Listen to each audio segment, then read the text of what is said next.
이게 도대체 무슨 말이지?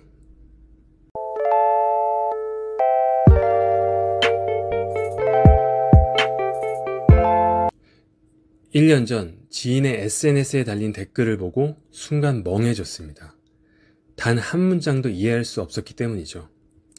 처음 들어본 철학자들의 용어가 난무하고 다양한 외국어가 혼재해 있는 가운데 문장의 길이도 꽤나 길었습니다. 나름 1년에 수백 권의 책을 읽고 문해력에도 큰 문제가 없다고 자부했었는데 SNS 댓글 앞에서 저의 문해력은 힘을 쓰지 못하고 주저앉아 버렸습니다. 자책하기에 앞서 진짜 저의 문해력이 떨어지는 것인지 다른 사람들도 이해를 못하는 것인지 살펴보았습니다. 분위기를 보니 저뿐만 아니라 모두가 그의 댓글을 이해하지 못하는 것처럼 보였습니다. 각기 다른 해석으로 그의 댓글에 대댓글을 달고 있었으니 말이죠. 살다 보면 너무나도 어렵게 말하는 사람을 종종 만나게 됩니다. 물론 그들 중 일부는 정말 어려운 것을 살짝 어려운 것으로 쉽게 풀어서 말하는 중일 수도 있습니다. 하지만 대부분의 경우 쉬운 것을 어렵게 말하는 것이 태반입니다. 그 이유가 무엇일까요? 짧은 생각이지만 크게 세 가지 이유가 떠오릅니다. 1. 본인도 이해를 못해서. 알버트 아인슈타인은 무언가를 간단하게 설명하지 못한다면 그것을 충분히 이해하지 못한 것이다 라고 말했습니다. 저는 이 말에 기립박수를 전하고 싶습니다. 물론 간단하게 설명하는 것이 불가능에 가까운 것도 있을 것입니다. 그러나 대부분의 경우 간단하게 설명하지 못한다는 것은 암기에서 깊은 이해로 넘어가지 못하는 것의 증거라고 생각합니다. 본인이 제대로 이해하지 못한 것을 말하는 경우 대부분 지적 허영심이 그 원인입니다. 본인도 이해하지 못하는 어려운 개념을 말하다 보니 메시지를 전달하기보다는 어려운 메시지를 전달하고 있다는 메타 메시지를 전달하는 것이죠. 이를 통해 어려운 개념을 술술 말하는 사람의 이미지를 얻고자 하는 것입니다. 2. 공격받기 싫어서.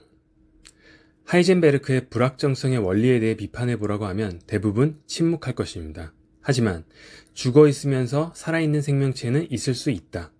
인간은 모든 것을 있는 그대로 볼 수 없다. 와 같은 주장에 대해서라면 많은 사람이 본인만의 생각을 이야기할 수 있을 것입니다. 이처럼 말하는 내용이 쉬우면 쉬울수록 구체적이면 구체적일수록 반론이 쉽게 나옵니다. 인터넷 댓글만 봐도 이 점을 알 수 있습니다. 내용이 전문적이고 복잡한 내용에는 악플이 별로 달리지 않습니다. 하지만 모두가 이해 가능한 콘텐츠에는 수많은 반론과 악플이 달립니다. 그래서 누군가에게 공격받기 싫을 때 제일 쉽게 할 수 있는 방식이 그래서 게으른 방식이 어렵게 말하는 것입니다. 3. 독자를 집중하게 만들기 위해서. 우리는 잘 알고 있다고 생각하는 내용은 집중해서 보지 않습니다. 그런 내용들로 가득한 책을 읽을 때면 후루룩 책장을 넘기면서 읽게 되죠. 마치 시속 400km로 달리는 기차 안에서 바라보는 풍경처럼 세세한 것을 놓치게 되는 것입니다. 그래서 독자를 집중하게 만들려면 가끔 브레이크를 밟을 필요가 있습니다. 난해함, 잘 이해되지 않음이라는 브레이크로 말이죠. 다만 이 브레이크는 반드시 독자의 지적 욕망을 자극해야 합니다. 어려워 보이는 것 그 자체가 목적이어서 독자가 읽기를 포기하게 만들면 안 된다는 말입니다. 우치다 다스루는 이를 클로드 레비스트로스의 간청이라는 개념으로 설명했습니다. 언어가 지닌 창조성은 독자에게 간청하는 강도와 비례합니다. 얼마나 절실하게 독자에게 언어가 전해지기를 바라는지 그 바람의 강도가 언어 표현의 창조를 추동합니다. 누군가는 이렇게 물어볼 것 같습니다. 너는 어떻게 이 세 가지 이유를 알고 있냐고. 바로 제가 그랬었기 때문이죠. 때로는 똑똑해 보이기 위해서, 때로는 공격받지 않고 나의 주장을 관철시키기 위해서 쉬운 말도 어렵게 말했던 과거의 저를 생생히 기억하기 때문입니다.